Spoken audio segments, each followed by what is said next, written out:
It was just a Sunday afternoon. Calm, quiet, the kind of day where time seems to stretch endlessly. The soft hum of the ceiling fan filled the living room, and the sunlight slipped lazily through the half-drawn curtains. I was leaning back on the couch with a book in hand, though truth be told, I wasn't reading much. My mind was wandering. About life, about choices, about how far we had come as a couple. My wife, Alina, sat across from me by the window, tending to her favorite plant. She loved nurturing things, whether it was flowers, stray animals, or even me during my weakest days.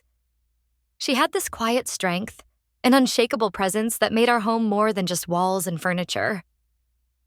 Then the phone rang. Something about the sound felt different. Maybe it was just timing, or maybe deep down, some part of me sensed that this call would change everything. I froze for a moment, book sliding onto the cushion beside me. Alina looked up, her brows slightly furrowed as if she too felt something unusual.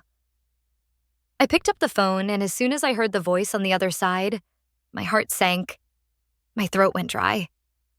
The words being spoken were calm, measured, but the weight they carried was crushing. I listened silently, nodding even though the caller couldn't see me. And then, after a pause, I turned toward Alina. My voice cracked as I asked, "Will you sit with me for a moment? There's something I need to tell you." Her eyes softened instantly. She placed the little watering can aside and came over, her hands slipping gently into mine. That was Alina, always steady, always ready. I swallowed hard, trying to find the right words, but none came easily. All I could do was look into her eyes, those eyes that had seen me at my best and worst, and gather courage from them. The call had been from the hospital. It was about someone I hadn't spoken to in years, my old friend Amir. He had been in an accident and his condition was critical. The nurse explained that my number was the only emergency contact they found in his wallet. Why me? After all these years of silence? After everything that had happened between us? Alina squeezed my hand, urging me to speak. "What happened?" she whispered. And so I told her. I told her about the call, about Amir, about the past I had buried but never truly forgotten. Years ago, Amir and I had been inseparable. We were brothers in every sense except blood. We built dreams together, shared laughter, and even survived heartbreak side by side. But then came the day I met Alina. She was light personified, and I fell for her faster than I ever thought possible. Amir noticed, of course, and though he smiled, I could sense the shift. He liked her too, though he never admitted it outright. What followed was distance, misunderstandings, unspoken words, and eventually silence that stretched into years. Now, here I was, decades later, holding Alina's hand, telling her about the call that dragged all of it back to the surface. Her eyes didn't show judgment, only compassion. "You should go," she said simply. I shook my head. "But after everything, he may not even want to see me." She leaned closer, her voice steady but soft. Sometimes life doesn't give us the luxury of waiting for the perfect moment. Sometimes we just have to show up.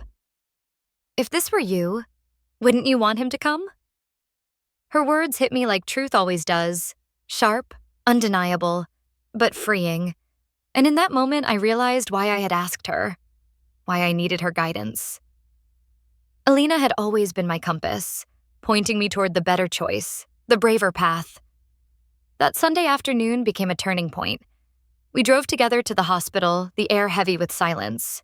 But it wasn't an uncomfortable silence.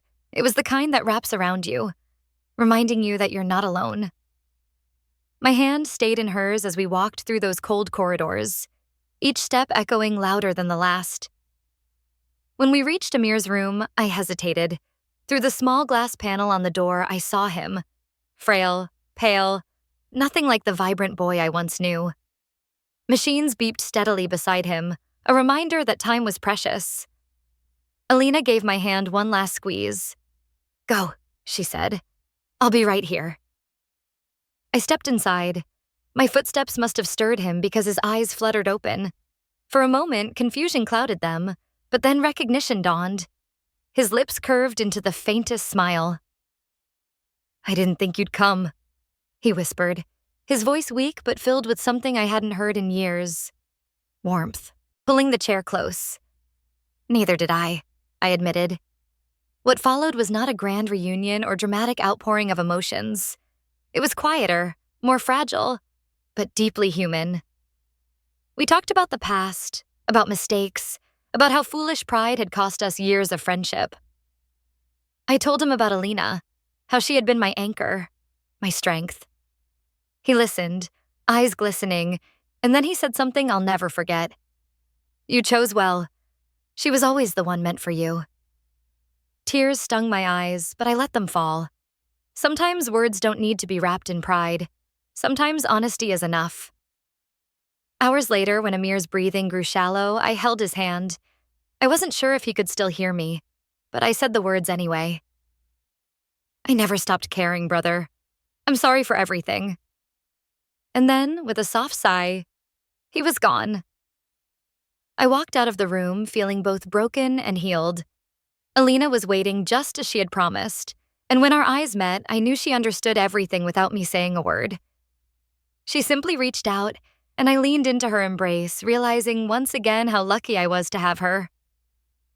That Sunday afternoon, a phone call had shattered the stillness of our lives, but it also reminded me of something essential, that love in all its forms is what gives life meaning.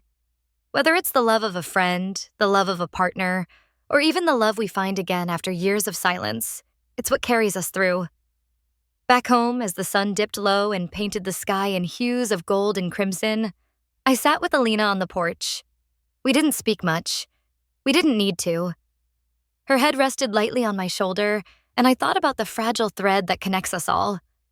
The thread we often take for granted until it's nearly cut. Life doesn't always give second chances, but that day, it had given me one last chance to mend something broken. And though grief weighed heavy, gratitude outweighed it. Gratitude for the love that remained, for the woman beside me, for the reminder that sometimes the most ordinary days, like a Sunday afternoon, become extraordinary simply because of the choices we make. And as I held Alina's hand, I realized I had asked her something much deeper than just about a phone call. I had asked her once again to walk with me through uncertainty, to hold me steady when the ground beneath me shook. And as always, she had said yes, not with words, but with love.